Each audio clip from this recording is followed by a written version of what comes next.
What's up guys, Rishie's Centric. So check it out, this is a repeat client of ours. This is his fourth Tesla actually. He had a Model 3 that he just sold. Got the brand new 2023 Model Y Performance, has 397 miles on it. He did have a Model Y before and it rode like garbage.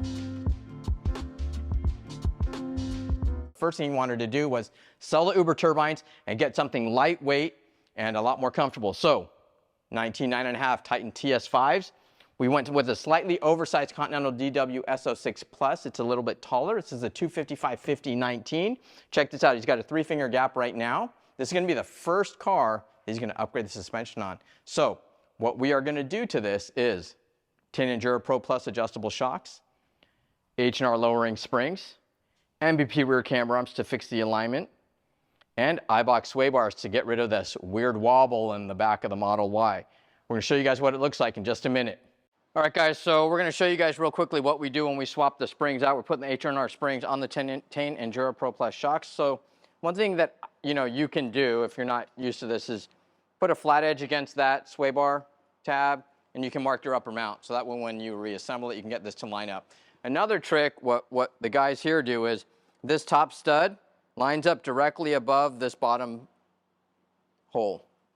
So if that's in line, you're good. You don't need to mark it, but this is a good way to just verify that you did it right.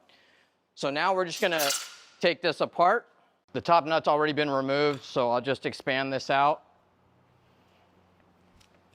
All right, this is all good. This will come out, we'll take this out. This remains on here. Put this aside. You do not use the factory nut. Now this spring, to get it out, it's just like a screw. You just screw it off and it'll come around this. Okay, we're gonna reuse the dust boot and we're gonna reuse the bump stop. So follow your manufacturer's recommendations. H&R actually says not to cut the bump stop, so we are not gonna cut it. And then I'm gonna grab the shock. So you're gonna wanna reuse this rubber isolator on the bottom of the spring. So we're gonna pop this off. There's 3 little prongs that hold it to the factory strut or shock. And we're just gonna peel this thing off of here. All right, I'm gonna take this shock off. I'm gonna put the Tein shock in here now.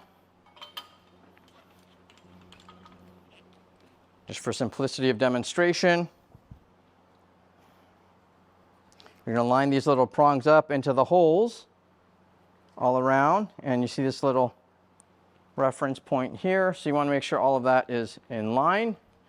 We're gonna remove this plastic rubber cap, take the 14mm nut off. Keep in mind, this is not a nylock, so these have been known to jiggle loose. You guys will have to come up with something or replace it or put another locking nut on top of it so it doesn't come loose. So now we're gonna go ahead and grab the H&R spring.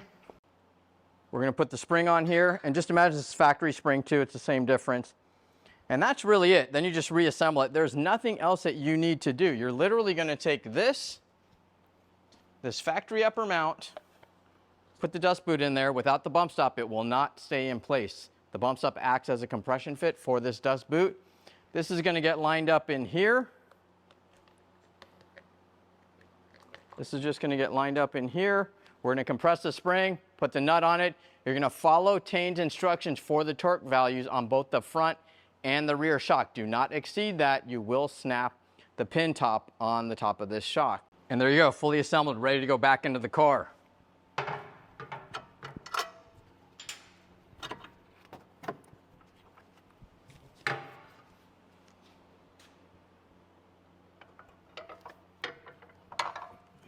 All right, so it's all done. Check it out, H&R springs, Tein Endurapro Plus shocks. He's got a 2-finger gap now. We dropped the front about 3/4 of an inch, and the rear dropped down a 1/2 inch, but I'm sure these springs will settle and it'll probably kind of even out. He's got this much right here. And you can check out this wheel fitment. So this is the Rishie spec. You can see with our adjustable camber arms, we were able to flush out this wheel fitment. If you guys come back here, you can see how flush this fitment is. Look at that. That's a fitment. 19.5 Titan TS5s, Continental DW SO6 Plus, 255/50 series, 19-inch tires, quiet, lightweight setup, and this car is done. All right, so we just finished up this Model Y Performance 2023. It's only got like less than 400 miles on it. We put the Tein Endurapro Plus shocks on it. We've put the H&R springs on it. We put Eibach Sway Bars on it. This is the first time I've mated the Eibach Sway Bars with this setup. And the reason for that is we wanted to get rid of some of that wobble. The Model Y has this really weird wobble. I'm not one to actually put sway bars on cars typically. I'd rather run like a coilover setup with higher spring rates to promote the independent suspension, but the Model Y is one of those weird cases where I think it will benefit from definitely a rear sway bar. And I will tell you, this thing retains the amazing ride quality, but it has gotten rid of that really weird wobble in the back of the vehicle. So this thing is extremely stable now. And it takes the bumps just as good. We set the front to the softest and the rear to the stiffest setting. And we're going over pretty rough patches right now, and it's just eating them up. And then you will see, we will have this